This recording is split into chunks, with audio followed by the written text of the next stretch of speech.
Décision Plus est au service des investisseurs boursiers depuis 1987, au tout début de l'autonomie boursière. Notre logiciel de graphique Market Vision Plus et notre logiciel de code dynamique Trader Plus en ont fait sa renommée. Nous sommes encore ici parce que nous évoluons sans cesse et que nous servons bien nos clients. Découvrez nos produits et services spécialement conçus pour l'investisseur actif et autonome dans la boutique Décision Plus. Le logiciel de graphique Market Vision Plus est en français. C'est le logiciel le plus utilisé par les investisseurs de chez nous. C'est lui que vous voyez dans le feu de l'action. Trouvez, classez et analysez plus facilement avec cet outil sans pareil pour suivre la bourse et prendre les meilleures décisions. Gardez vos titres à l'œil avec Market Vision Plus. Consultez la boutique Décision Plus pour en faire l'essai pendant 10 jours sans aucun frais, c'est garanti. Laissez-nous vous guider pour analyser la bourse et prendre vos décisions.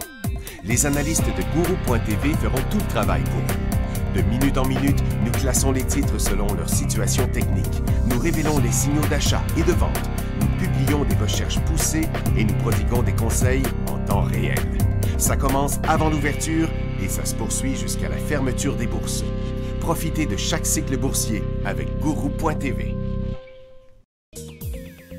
Trader Plus, l'instrument du day trader. 50 codes qui clignotent en même temps. Autant de listes que vous voulez. Graphiques à la seconde.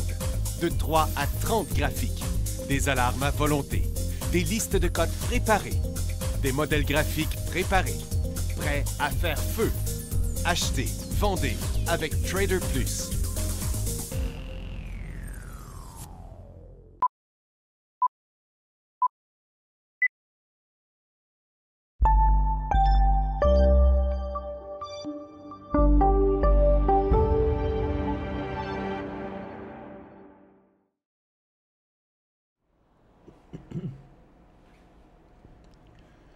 Bon après-midi sur Guru.tv. On est mercredi le 27. Non, j'ai pas le bon papier. Le 28 mai 2025. Toute l'attention aujourd'hui est portée sur NVIDIA. Il n'y a pas grand-chose d'autre qui se parle, là. Le Nasdaq est à zéro. On était en hausse ce matin, puis là, on est carrément à zéro. On se déplace sur la ligne de fermeture d'hier.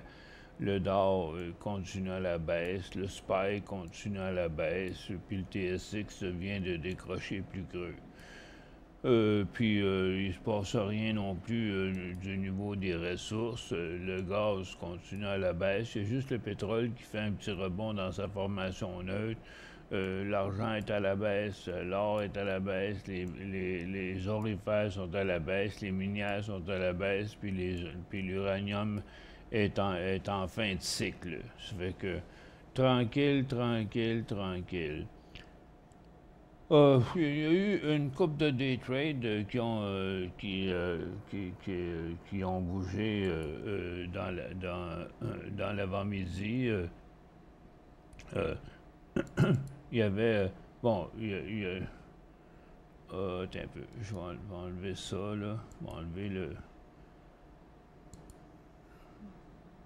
Bon, OK. À partir d'un support, on a eu 2 piastres, 2 piastres 40 pour SPRO, puis là, c'est fini. ASBP qui a fait un beau mouvement à 10h30, de 37 à 67. Très beau mouvement technique dans la règle de l'or. Il y en a connu un autre de 47 à 62. En après-midi. Donc, pour l'instant, c'est pas mal lui le champion.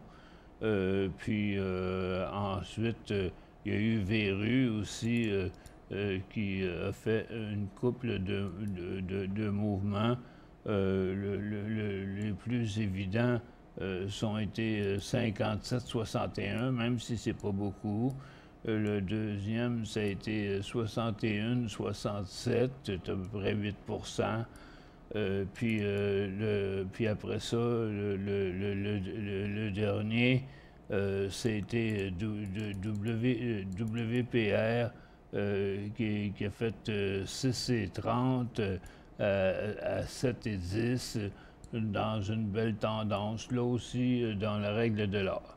Il y en a un là en train de bouger présentement, là, c'est Pimax qui s'est corrigé depuis cet avant-midi, qui s'est en allé de côté, puis là qui semble vouloir, le volume n'est pas très fort. Je vais essayer de corriger son gros volume de ce matin. Voyons. Son gros volume de ce matin qui est... Ouais. Je touche à deux pitons en même temps. Bon. Son gros volume du matin. Donc, on a eu une petite poussée de volume ici. Là, on est sur le top de son couloir, une tendance qui n'est pas très abrupte. Quelque chose qui a l'air pas mal d'une résistance. Ça fait que pour un petit trade, là, ce serait 46 cents dans son prochain mouvement. C'est à peu près tout ce qui se passe. Bon, les résultats de NVIDIA, ça va être à 4 heures ce soir. Tout le monde s'entend que c'est NVIDIA qui va régler toute l'affaire. J'ai essayé de comprendre toute l'information qu'il y avait sur NVIDIA depuis 2 jours, mais je vous jure, c'est bien compliqué l'affaire des restrictions là, avec la Chine et tout ça. Dans les nouvelles ce matin, là, il disait que ça avait coûté, je sais plus ah non, c'est pas celle-là, c'est celle-là.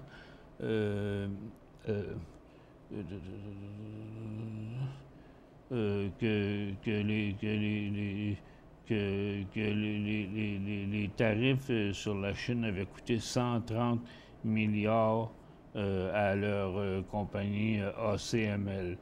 Il y a Elon Musk qui a dit que les affaires que Donald Trump a faites, ça rend pas justice aux efforts que lui a mis.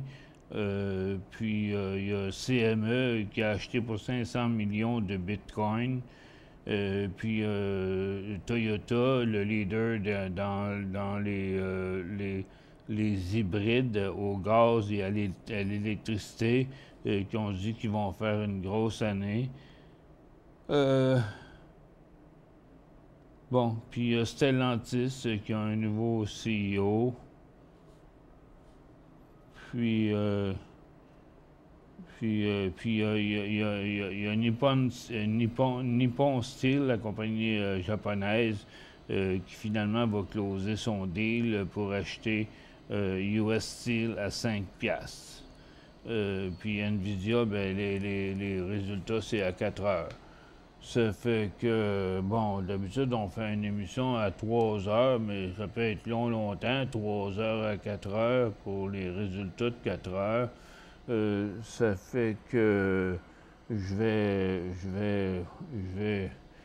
c'est sûr que ceux qui sont pas là, ils seront pas, là, mais je vais vous revenir vers 4h moins 10, là, juste avant l'annonce de NVIDIA pour voir qu'est-ce qui va arriver avec ça. Parce que là, on ne sait pas pantoute où c'est que ça s'en va. Il y a bien des affaires qui circulent, le torchon brûle solide entre l'Union européenne, l'OTAN, puis la Russie. Donc, la Russie qui semble vouloir défier l'OTAN, puis les États-Unis qui pourraient bien revenir dans l'OTAN. Pour l'instant, ils disent comme qu'ils ont débarqué, mais Poutine, je l'écoutais dans une émission devant une foule ce matin qui disait que lui, il n'y avait pas de compromis. C'est pas compliqué. L'Ukraine, il veut mettre la main dessus au complet. C'est pour ça que d'une part, il dit que les choses négociées se rendent plus loin, puis les choses prises de force, ça ne dure pas. Mais d'un autre côté, c'est ça qu'il veut, prendre tout de force. Ça fait que... puis il menace carrément l'OTAN d'envahir l'Ukraine. Rien de moins que ça. Ça fait que il y a vraiment beaucoup de choses qui se passent, mais pas sur les marchés. Les marchés demeurent extrêmement prudents d'après ce que je peux voir.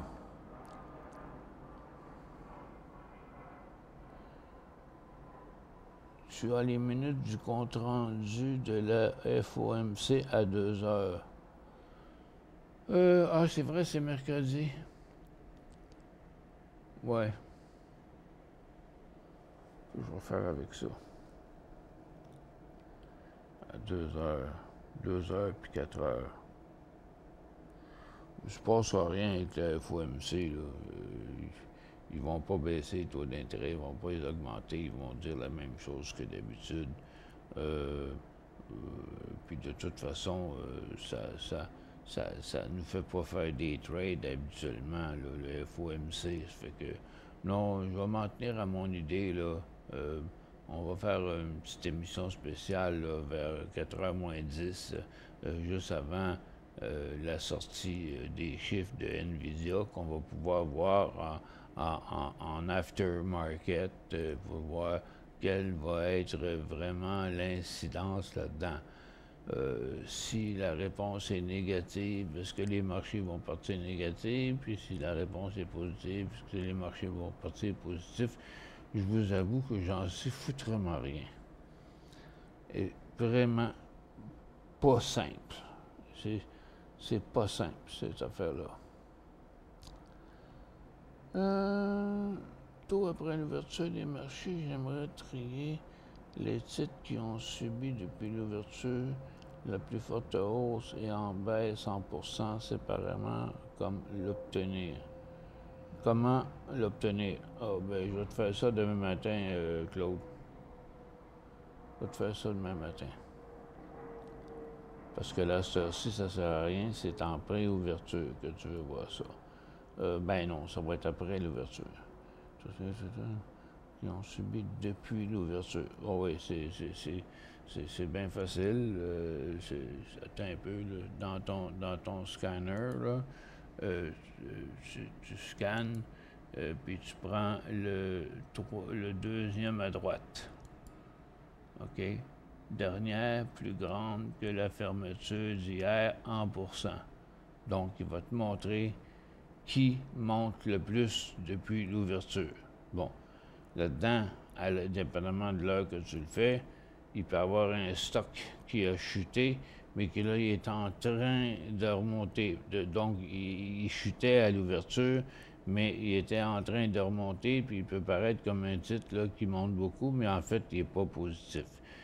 Tandis que tu peux avoir l'inverse, qui était un titre qui était déjà un peu en hausse avant l'ouverture, puis qu'à l'ouverture, là, il s'enclenche. Mais c'est ça, on en fera une expérience demain matin sur ce cas-là.